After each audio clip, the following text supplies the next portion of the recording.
O sol do inverno mergulhava por trás das montanhas de algum lugar da zona da mata de Minas Gerais.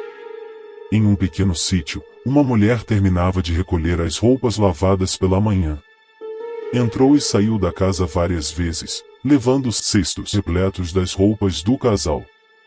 Quando deu por terminada a tarefa, partiu em direção ao milharal para conferir as espigas, mas muitas não haviam ainda alcançado o tamanho esperado. Ela e o marido contavam com uma boa colheita para as crias, além de vender parte da produção para bancar as compras dos produtos de que necessitavam no dia a dia. Enquanto caminhava pela plantação, meio absorta em suas preocupações, um vulto se aproximou sem ser notado. Distraída, analisava uma das espigas, quando foi surpreendida pela visão do ser diante de si, parecendo ter surgido do nada e se materializado à sua frente. Era uma figura medindo cerca de 1,90 m, esguia, com longos braços e pernas, uma cabeça triangular, com uma espécie de crista, a pele esverdeada recoberta por escamas. Possuía enormes olhos fosforescentes, que fizeram com que a mulher se lembrasse da cor da luz emitida por vagalumes. No lugar de um nariz, duas narinas, um tanto repuxadas para os lados, como as de uma serpente. O rosto anguloso demais para pertencer a um humano. A mulher ficou paralisada pela visão, e não esboçou reação quando a coisa saltou sobre seu corpo e a possuiu, no meio do milharal. A primeira coisa que viu ao recobrar os sentidos, foram as estrelas, e eram muitas. Um vento agitava as espigas, e não havia névoa característica daquela época do ano. Antes de se levantar, ficou por algum tempo a refletir sobre o que estaria fazendo deitada lá, no meio do milharal e no breu da noite. Chegou a pensar que poderia ter sofrido algum tipo de síncope, um desmaio ou coisa parecida. Não se recordava de como tinha ido parar naquele local. Aos poucos, foi se situando no espaço e no tempo. Lembrou que o marido estava trabalhando em outro estado no corte da produção de algum canavial. Já fazia 2 meses que tinha partido. Ainda restava mais um. Era assim que ele garantia parte do sustento do casal. O que conseguiam tirar do trabalho no sítio não bastava para pagar todas as despesas. Estava isolada, no meio do nada. O vizinho mais próximo morava a 3 quilômetros de distância. Nunca tivera medo de ficar sozinha no sítio, mas, agora, uma avassaladora sensação de insegurança se instalava. Levantou-se e rumou em direção à sua casa. A porta ainda estava aberta. Acendeu um lampião e caminhou até o galinheiro. Não se lembrava de ter recolhido as galinhas. Foi com alívio que verificou que tal tarefa já havia sido cumprida antes do incidente no milharal. Ficou por um tempo parada, no quintal gramado em frente à casa, enquanto fumava um cigarro de bar e contemplava as estrelas. Nunca fora dessas pessoas que passam horas a olhar para um céu estrelado. Sempre tivera uma vida tão repleta de tarefas que achava isso uma perda de tempo, mas, agora, não sabia o motivo, não conseguia parar de olhar para os milhares de astros que enfeitavam a noite escura. Surpreendia-se até por nunca ter antes se dado conta do quão interessantes eram de se observar. Depois que terminou de fumar seu cigarro, tornou a entrar na casa. Com a ajuda do lampião, apanhou algumas velas, que acendeu e colocou próximas à tina que usava para tomar banho. Acendeu o fogão a lenha e pôs água para ferver. Preparou seu banho, despiu-se e entrou na tina em seguida. Foi só depois de começar a ensaboar o corpo que se deu conta de que suas partes íntimas estavam doloridas. Saiu da tina e pôs a luz de uma lamparina bem próxima. Então, sentiu, com os dedos que algo havia machucado, e bastante. Lembrou-se do desmaio no meio do milharal. Como não havia arranhões ou qualquer tipo de hematoma no seu corpo, não associou uma coisa a outra, pois sabia que vivia praticamente isolada. Novamente, tomou-lhe de assalto a sensação de insegurança, um tipo de pavor indefinido. Secou-se, pôs roupas limpas e correu até as janelas para verificar se estavam bem trancadas. Fez o mesmo com a porta. Após tomar uma sopa requentada, que comeu com pão, foi se deitar. Sentiu falta do marido como nunca antes desde sua partida. Custou a pegar no sono. Ao despertar na manhã seguinte, ainda sentia algum incômodo. Com o passar das horas, o trabalho ajudou a tirar os pensamentos do sucedido no milharal. Ocorre que não pensar em algum evento passado não impede que seus frutos germinem. Passou a sentir náuseas frequentes, além de surtos de um apetite fora do comum. Certo dia, comeu, sozinha, cerca de uma dúzia de bananas d'água. Em outras ocasiões, foram uma jaca e uma melancia, inteiras. Engordou em torno dos quadris, sua menstruação não veio e ela começou a temer pelo pior. Em 3 semanas, a protuberância na barriga já era fácil de se notar, como se estivesse grávida há, no mínimo, 4 meses. Só não sabia de quem.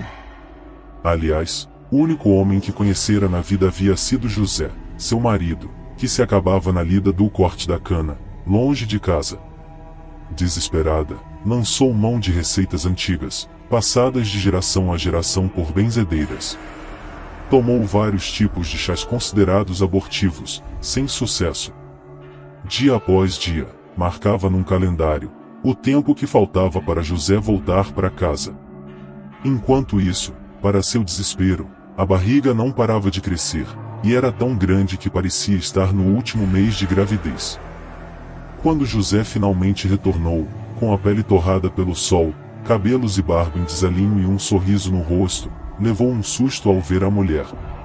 Havia passado antes na venda e trazia uma farta compra: queijo, manteiga, goiabada, geleia, rapadura e doce de leite, que sua Maria adorava. Questionou a esposa sobre como poderia estar com a barriga tão grande, pois ela não estava grávida antes de ele partir. Maria explicou que, talvez, já estivesse grávida sem ter se dado conta. José lembrou que, pouco antes de partir, havia procurado a mulher na cama e ela o rechaçara, alegando que estaria menstruada. Diante de vários questionamentos do marido, Maria se exasperou e o casal acabou se recolhendo naquela noite brigados. Nenhum, nem outro conseguiam dormir. Estavam ambos tensos, por motivos distintos, e Maria, por omitir o ocorrido no milharal, José, pela culpa que sentia por ter desconfiado da mulher. Uma semana depois, deu à luz, sozinha, em casa. José havia partido para a cidade mais próxima para buscar alguns mantimentos. Quando retornou, Maria estava no quarto, deitada na cama, com a criança embrulhada em uma toalha branca. José se aproximou indeciso. Curvou-se sobre a dupla, afastou um pouco a toalha do rosto do bebê, mas recuou, assustado. Meu Deus, Maria! O que é isso? O bebê, uma menina, tinha 2 olhos enormes, escuros, inumanos, com um tipo de membrana, como os de um batráquio. Em lugar do nariz, 2 narinas discretas. Em vez de orelhas, 2 orifícios. A boca diminuta e o rosto anguloso conferiam-lhe o aspecto de uma serpente. A pele era lisa e fria como a de um sapo. Nas mãos e pés, 4 dedos, desprovidos de unhas, e munidos de um tipo de ventosa. José chegou a sugerir que levassem a criança ao médico, mas Maria rejeitou a ideia, dizendo que não gostaria de ser objeto dos comentários e olhares do povo. Por fim, decidiram criar aquela coisa às escondidas. Afinal, era o fruto da união do casal e, se Deus havia enviado aquele ser para que ficasse sob seus cuidados, não decepcionariam o Criador. Em questão de poucos meses, a criança já parecia ter algo entre os 6 ou 7 anos de idade. Arisca, esperta, se movia por toda parte aos pulos, como um batráquio. Gostava de sair ao quintal assim que escurecia e punha-se a saltar e engolir vagalumes. Maria e José, no início, tentavam impedir que a pequena criatura fizesse isso, mas, em seguida, deram de ombros. Afinal, a menina não parecia mesmo ser deste mundo. Era de se esperar que tivesse hábitos gastronômicos estranhos. Em certa noite, José estava sentado na cadeira de palha na varanda da casa. Maria ocupava a cadeira do lado. proseavam enquanto fumavam cigarro de palha e bebericavam de uma garrafa de cachaça, que compartilhavam à luz de lamparina. O pátio gramado em frente à varanda era banhado pelo brilho prateado da lua. A menina saltava aqui e acolá, sempre à caça dos vagalumes. Isso já não chamava tanto a atenção do casal. A certa altura da prosa, José pigarreou um pouco e, mudando de assunto, disse: Maria, você já parou para pensar numa coisa? Sabe, às vezes, eu me pego pensando. Em que, José? Devolveu, meio desconfiada. Nessa menina. Como pode? Não tem nem 5 meses de vida e espia só o tamanho. Parece uma criança de 7 anos. E como pula? Observou Maria, com ar divertido, já sentindo o efeito relaxante da pinga. A gente podia chamar ela de Maria Perereca. O que acha? José sugeriu, em tom de deboche. Por que Maria? E se a gente chamasse ela de Josefa Perereca? Retrucou. Mas Josefa é o nome da minha santa mãezinha, mulher. Pois não é? E, assim, arengavam enquanto bebiam. Vez ou outra, davam uma passada de olhos na menina, absorta na sua caça aos vagalumes. Proseavam, distraídos, quando ouviram um tipo de silvo muito agudo, de fazer doerem os ouvidos. Olharam em direção ao milharal. A menina havia parado de saltar atrás dos vagalumes e estava agachada, de costas para o casal e olhando em direção à plantação. Viram, então, surgir um vulto. Novamente, o assobio estridente. A menina respondeu com outro, de intensidade um pouco menor. A menina estava a 10 metros de distância, mas, em 3 pulos, ela ficou diante da figura estranha. Seus olhos eram fosforescentes, da cor da luz emitida pelos vagalumes. Maria, o que é aquilo? Disparou José, já se erguendo da cadeira. Sua mulher não respondeu. Estava como que petrificada, grudada no assento. Agora, chegavam à sua mente uma série de imagens e sensações represadas na memória. José correu para dentro da casa e retornou com uma espingarda, que apontou em direção ao intruso. Alto lá, ou eu atiro. Ameaçou, engatilhando a papo amarelo. Ao ouvir sua voz, a menina voltou, saltando em direção à varanda, mas ficou parada, agachada, no pátio em frente. Olhava para José e emitia o mesmo tipo de assobio estridente. Parecia querer dizer alguma coisa. Então, o ser estranho parado às franjas do milharal fez novamente soar o mesmo tipo de silvo.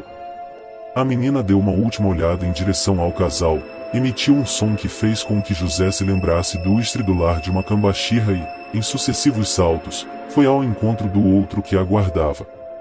Pulou em seus braços e agarrou-se ao seu pescoço, como costumava fazer com Maria.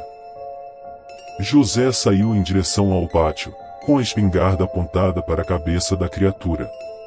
José, não! Gritou Maria da varanda. Ainda se encontrava grudada na cadeira, com a garrafa de pinga no colo. O ser emitiu uma espécie de onda de choque que lançou José no ar, fazendo com que caísse sobre as costas. Por sorte, a grama alta do pátio amorteceu a queda. Maria soltou um grito de pavor. O ser caminhou para dentro do milharal, com a criança agarrada ao pescoço. Mesmo à distância, Maria pôde ver que a menina olhava para ela com seus grandes olhos negros, como se estivesse dizendo adeus. José ergueu-se do chão a tempo de ver quando um objeto enorme, com formato que lembrava de um charuto, pairou no ar sobre o milharal. A coisa emitia um tipo de onda que fazia vibrar o chão. Um facho de luz desceu do objeto voador e iluminou uma parte do milharal. José e Maria, então, viram os vultos do ser estranho e da criança sendo sugados pelo feixe de luz para dentro da nave. Que coisa é aquela, Maria? Disse José, voltando-se em direção à mulher. Então, a coisa subiu numa velocidade tamanha que foi como se tivesse se desmaterializado em pleno ar. Maria caminhou até onde o marido estava, no pátio, e se agachou junto a ele, apoiando-se em seu braço. Ficaram ambos por um tempo olhando em direção ao céu estrelado. No silêncio da noite fria, só se ouvia o estridular dos grilos. Os vagalumes imitavam as estrelas, aparecendo aqui e reaparecendo acolá, agora, sem serem importunados. Resolveram guardar só para si o ocorrido. Afinal, ainda que contassem, ninguém iria acreditar neles. Eram só dois trabalhadores rurais, pessoas simples, com baixo nível de instrução. Depois do ocorrido, Maria nunca mais entrou no milharal desacompanhada, e José parou de viajar para fora do estado para fazer biscate como cortador de cana. Mesmo com o passar dos anos, não tiveram filhos, o que não pareceu abalar o casal. Pouca coisa mudara a rotina da dupla, com uma diferença, e agora, depois de concluídas todas as tarefas do dia e, após o banho e o jantar, não vão direto para a cama, conforme faziam outrora, mas põem as cadeiras de palha no pátio gramado em frente à varanda e ficam em silêncio, quase imóveis, absortos a contemplar as estrelas, entre baforadas do cigarro de palha e tragos de pinga.